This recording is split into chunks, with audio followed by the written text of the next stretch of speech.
back was wet, and he looked down at the shiny, dull floor with bits of colors here and there, and he didn't know why his chest and stomach were pounding. He moved the tip of his shoe against the floor, trying to move the bits of color to see if they were part of the floor. They didn't move, and he thought they were part of the floor. He looked out of the big, shiny doorway and saw some people walking around, not looking at him. He was thirsty. He walked into the doorway and stuck his head out. Coke? No one said anything or looked. Pepsi? No one said anything or looked. He went back into the room and saw a shirt on the floor in the corner. He had seen the shirt before. He walked up to it, and it was a bright color with bits of color that were not shiny or dull. He moved his shoe against the shirt, trying to move the bits to see if they were part of the shirt. The bits just got bigger, and he stopped. A new bit appeared on the floor, and he tried to move it, and it got bigger. He saw a big bit of the same color on his arm, making little bits on the floor and the shirt on the floor. He remembered that the big bit of color on his arm was blood, and that it hurt, then remembered how the big bit happened, and why he was in this room, and that he wasn't wearing a shirt, and that he had been bad.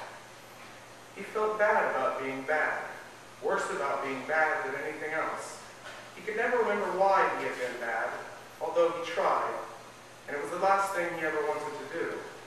Once he thought he was bad all the time because he was mad about being so bad, and mad when people told him he was bad, and mad because he never knew he was being bad until he was being bad. He only thought that once, though, long ago, and wasn't thinking about it now. Nick felt bad and sat on the floor and waited for someone. He was sure this is what he was meant to do. He waited for a while, lightly touching the big bit on his arm and looking away because it hurt, and lightly touching the big bit on his arm. The girl with the big socks came and was drying her hands with something. Done? She asked. Go home? Nick asked. Done? She asked again. All done, Nick said. She walked away and came back with another shirt and a box with the painful things. She sat next to him on the floor, but not on the bits, and didn't look at him, and put the water on the big bit on his arm, which he remembered again was blood. It hurt, and he tried not to seem like it hurt, because he would be told to stop seeming like it hurt if he let it hurt. He took a piece of cloth and dried the water in the big bit, and put another piece of cloth on the big bit, and put tape on that. She put the other shirt on his lap, and stood up and walked away. He took the new shirt, and put his hands on the bottom seam, and moved the bottom seam around and around, because he knew there was a way to do it, but couldn't remember.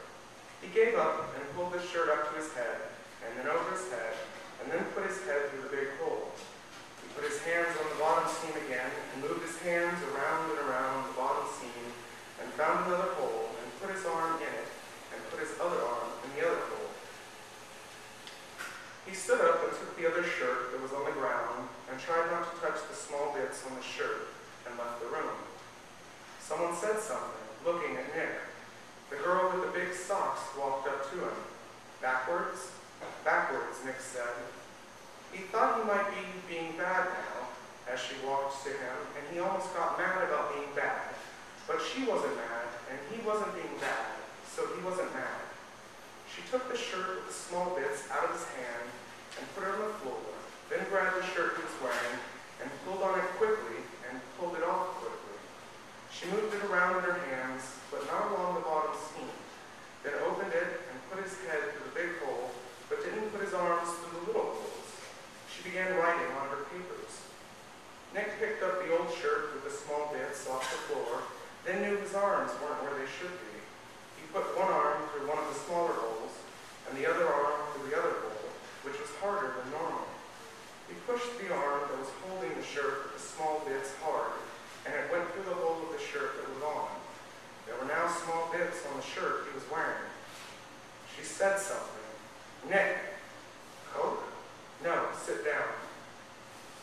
He spent a long while sitting at his table and looked around and lightly touched the cloth on his arm that now had small bits too. No, remember, blood on it.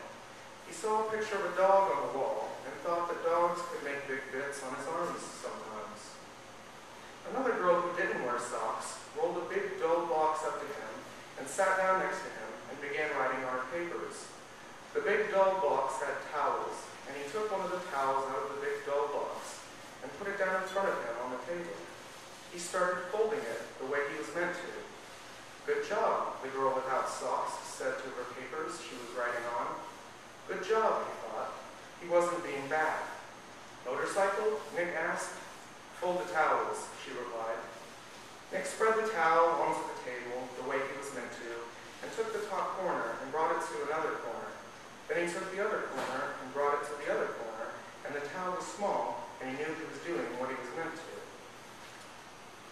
He then took the corner that had two corners and brought it to the other corner that had two corners.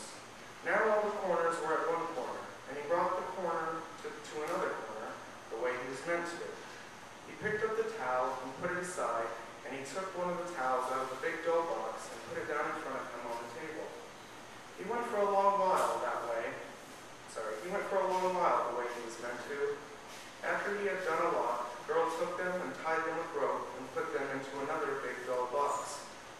Everyone was doing corners or sleeping or writing on their papers for a long while. Later, the girls took all the big dough boxes and pushed them into a corner. Another girl came in with the big shiny box with the food, and she left. The girl went to the big shiny box and took all the food and brought all the food to everyone. They woke up the people who were sleeping and gave them the food. Soon the plate with his food came. Other people sat at his table and ate their food off of their plates. A few times the boy sitting next to him hit him with his elbow while he ate their food off their plate. Nick ate his sandwich slowly and drank his drink slowly, and he didn't want to eat his chips, so he put them on the plate of the boy next to him because he knew he wanted it. The boy touched the chips, then ate some of them. Nick felt good that the boy wanted them and that he gave them to him, and that wasn't being bad. That good wasn't being bad. "Nick," somebody yelled something. "Coke?" "No." They were all mad at him, and he didn't know why. They all looked at him and looked mad. He didn't know why they were mad, but thought he must have been bad, and now he was mad. Mad about being bad. Nick stood up and hit his head with his hand. He saw the girls running or standing, and some of them ran to him and took him, and he tried to bite himself on the arm, and he did. They took him and held him, and he tried to bite himself on the arm, and he couldn't. They took him to the room with the shiny doll floor and held him against the wall, and he tried to get them to not hold him for a long while, and he couldn't. The girls had wet faces, and they kept holding him, and he tried to hit his head and bite his arms, but they were holding him, and he couldn't. Nick stopped trying to hit his head and bite his arms later, and they left the room, and he wasn't mad. He stayed up next to the wall for a while. Then he was hot, and his stomach was pounding. He saw small bits on his shirt and took it off and put it in the corner. His back was wet again, and he looked down at the shiny dull-colored floor with bits of colors here and there, and moved the tip of his shoe against the floor, trying to move the bits of color to see if they were part of the floor. After a long while, Nick felt bad and sat on the floor and waited for someone the way he was meant to. Hours later, the big bright van came, and so did Jake. Jake walked in and smiled at Nick, and he looked sad but not mad, and Nick remembered how to be